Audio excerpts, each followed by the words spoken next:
جب بیٹا بیٹی کی شادی ہو یا عقیقہ ہو یا تیجا چالیسواں ہو تو محفل میلاد منعقد کیوں کرتے ہو؟ کہ جب حضور نے نہیں فرمایا، قرآن میں حکم نہیں ہے کہ بیٹا بیٹی کی شادی پر محفل میلاد منعقد کرو، تو وہ چیز جو حضور کے زمانے میں نہ ہو، جو قرآن میں نہ ہو، وہ چیز نئی ہوتی ہے۔ اور نئی چیز بخاری شریف کی حدیث پاک ہے، جب نئی چیز کوئی ایجاد ہوتی ہے اس کو بدعت کہتے ہیں، اور بدعت گمراہی ہوتی ہے، اور گمراہی جہنم میں لے جانے والی ہوتی ہے۔ اگر ایسا کوئی آپ سے اعتراض کرے جب آپ محفل میں نہیں آئیں گے تو جواب نہیں دے سکتے۔ میں آپ کو بتاتا ہوں، جب ایسا کوئی اعتراض کرے تو اسے بتانا کہ آقا صلی اللہ تعالی علیہ وسلم نے فرمایا طلب العلم فریضۃ کل مسلم و مسلمہ، کہ علم دین کا حصول ہر مسلمان عاقل و بالغ پر فرض ہے، ضروری ہے کہ آپ علم دین حاصل کریں۔ اگر آپ علم دین حاصل نہیں کریں گے، جیسے کہ نماز ہم پر فرض ہے اور نماز ہم چھوڑیں گے تو ہم گناہگار ہوں گے، ہم پر روزہ فرض ہے، ہم روزہ چھوڑیں گے تو گناہگار ہوں گے، تو اسی طریقے سے ہم پر علم دین سیکھنا فرض ہے، علم دین سیکھنا ضروری ہے۔ اب اگر علم دین نہیں سیکھیں گے تو گناہگار ہوں گے۔ آقا صلی اللہ تعالی علیہ وسلم نے فرمایا طلب العلم فریضۃ علی کل مسلم و مسلمہ، کہ علم دین سیکھنا تم پر ضروری ہے۔ اب کوئی علم دین نہ سیکھے تو گناہگار ہوگا۔ اب جب تک بچہ بالغ نہیں ہوتا ہے تو اس پر غسل کے فرائض ضروری نہیں ہوتے ہیں۔ جب بچہ بالغ ہو گیا تو غسل کے فرائض اس پر ضروری ہیں۔ اب اگر اس نے علم دین نہیں سیکھا تو سر سے پاؤں تک پانی بہائے گا، نہائے گا، اور اسے لگے گا میں نے غسل کیا، اور غسل کرنے کے بعد نماز پڑھنے جائے گا، تو مجھے بتائیں جب پاکی حاصل نہیں ہوئی تو کیا نماز ہو جائے گی؟ نہیں۔ جب پاکی ہی حاصل نہیں ہوئی تو پھر نماز نہیں ہوگی۔ میرے آقا صلی اللہ تعالی علیہ وسلم نے فرمایا علم دین ہر مسلمان مرد عورت پر سیکھنا ضروری ہے، لیکن ہم نے علم دین نہیں سیکھا۔ اب بچہ جب بالغ ہوا، اس نے غسل کے جو فرائض تھے کیا ہے؟ کلی کرنا، صحیح طریقے سے کلی کرنا، غرارے کے ساتھ ناک میں پانی ڈالنا، نرم ہڈی تک پہنچانا، صحیح طریقے سے ناک صاف کرنا، اس کے بعد سر سے لے کر پاؤں تک پورے جسم پر پانی بہانا، یہاں تک کہ ایک بال بھی سوکھا نہ رہ جائے۔ اگر ایک بال بھی سوکھا رہ گیا تو پھر غسل نہیں۔ اب بندہ جب اس طریقے سے اسے معلوم نہیں ہے، اس نے علم دین نہیں سیکھا، محفلوں میں نہیں بیٹھا، اب علم دین نہیں سیکھا، اسی طریقے سے زندگی بھر غسل کرتا رہا، نماز پڑھتا رہا، ایک ٹائم وہ آتا ہے کہ اس کی روح اس کے جسم سے نکل جاتی ہے، ایک ٹائم وہ آتا ہے کہ بندہ اس دنیا سے چلا جاتا ہے۔ جب مر کے جاؤ گے، علم دین نہیں سیکھا ہوگا اور پوری زندگی بغیر سیکھے نماز پڑھی ہوگی، بغیر سیکھے وضو بنایا ہوگا، بغیر سیکھے آپ نے یہ کام کیے ہوں گے۔ جب پوچھا جائے گا کہ تم نے نماز کیوں نہیں پڑھی، روز محشر کے جان گداز بوت اولی پرشش نماز بوت، جب پوچھا جائے گا کہ تم نے نماز کیوں نہیں پڑھی، تو بندہ کہے گا میں نے تو نماز پڑھی تھی مولا۔ تو آواز آئے گی، اس سے کہا جائے گا، اس سے فرمایا جائے گا کہ تم نے نماز کیسے پڑھی، تم نے تو پاکی حاصل نہیں کی۔ وہ کہے گا پروردگار عالم میں نے تو غسل کیا تھا، میں نے تو نماز بھی پڑھی، میں تو غسل بھی کیا، پاکی بھی حاصل کی۔ تو رب فرمائے گا تم نے کس طریقے سے پاکی حاصل کی؟ جو تجھ پر فرض تھا، غسل کے جو فرائض تھے تو نے وہ تو ادا نہیں کیے، تو پھر تیری پاکی کیسی ہوئی؟ جب تو پاک نہیں ہوا تب تیری نماز بھی نہیں ہوئی۔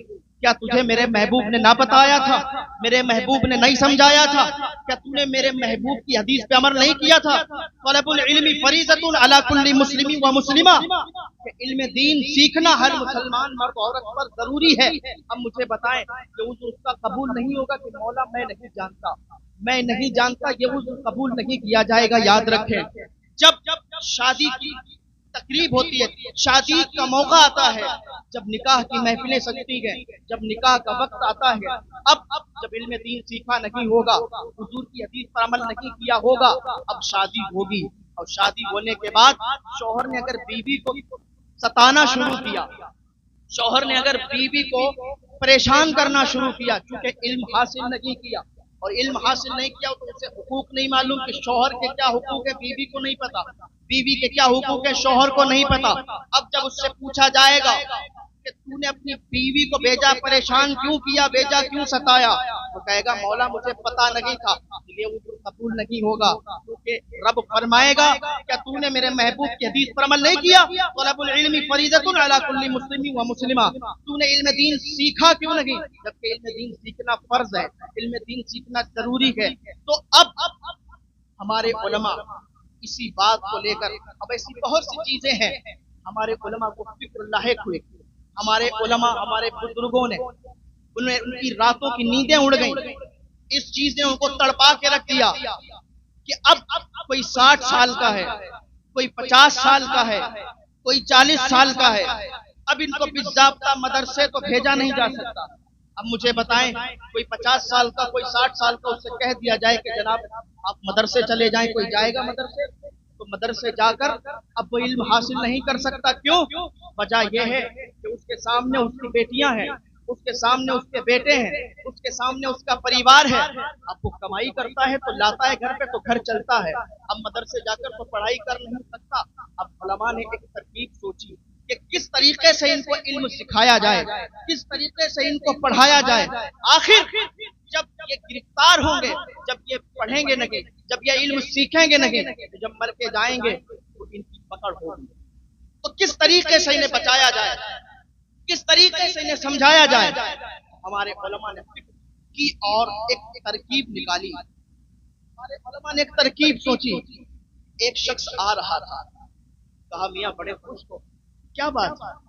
کہا حضرت ہمارے گھر پہ ایک شادی کی محفل ہے، ہم نے اپنے بیٹے کی شادی کر رہے ہیں، ہم اپنے بیٹے کی شادی کی ترکیب کر رہے ہیں، ہم اپنے بیٹے کی شادی کرنے والے ہیں۔ تو حضرت نے فرمایا کہ میاں جب تم اپنے بیٹے کی شادی کر رہے ہو تو کیوں نہ، کیا ہی کتنا اچھا ہوتا، بیٹا نیچے رکھو، کتنا اچھا ہوتا تم اپنے بیٹے کی یا بیٹی کی شادی بھی کرتے، لیکن اس موقع پر تم محفل میلاد شریف بھی منعقد کر لیتے، محفل میلاد شریف بھی کر لیتے، تمہاری شادی بھی ہو جاتی، اور شادی کی محفل میں جب تم محفل میلاد شریف منعقد کرتے تو حضور سے محبت کا اظہار بھی ہو جاتا، علماء آتے اور آنے کے بعد تمہیں شادی کا مسئلہ سمجھاتے۔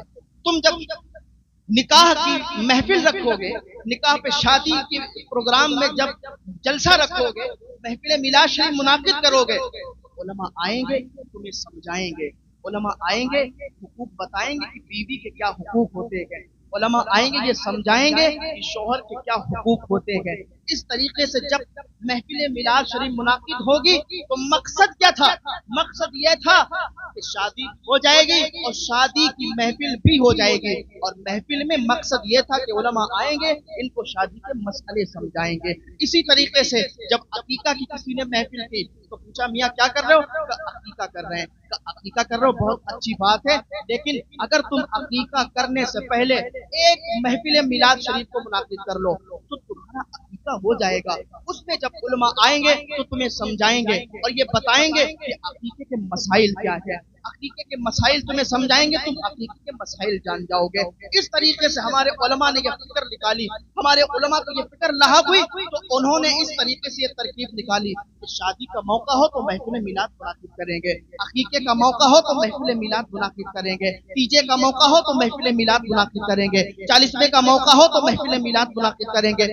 اس طریقے سے محفل میلاد جب منعقد کریں گے تو یاد رکھیں اگر 50 محفلیں بھی ہو گئی، ایک گاؤں کے اندر 50 محفلیں ہو گئی اور 50 محفلوں میں 4 مسئلے اگر علماء نے آ کے بتا دیے تو ایک بندہ 4 مسئلے ایک محفل میں جب سیکھے گا، ایک سال میں جب 50 محفلوں میں بیٹھ کر وہ سارے مسائل سیکھے گا تو تقریباً 200 مسائل اسے پتہ چل جائیں گے۔ نہیں کیونکہ یہ وہ محفل ہے جہاں ذکر حبیب ہوتا ہے، خود خدا بھی غریب ہوتا ہے، ایسی محفلوں میں بیٹھنے والا آدمی خوش نصیب ہوتا ہے، جسے آنا ہوگا وہ چلا آئے گا، اور جسے یہ اتنے لوگ بھی سنیں گے نا، اگر کسی ایک نے بھی اس پر توجہ کر لی تو اس کی دنیا اس کے ساتھ میری اور اس کی دنیا اور آخرت دونوں سنورتی ہوئی نظر آ جائے گی۔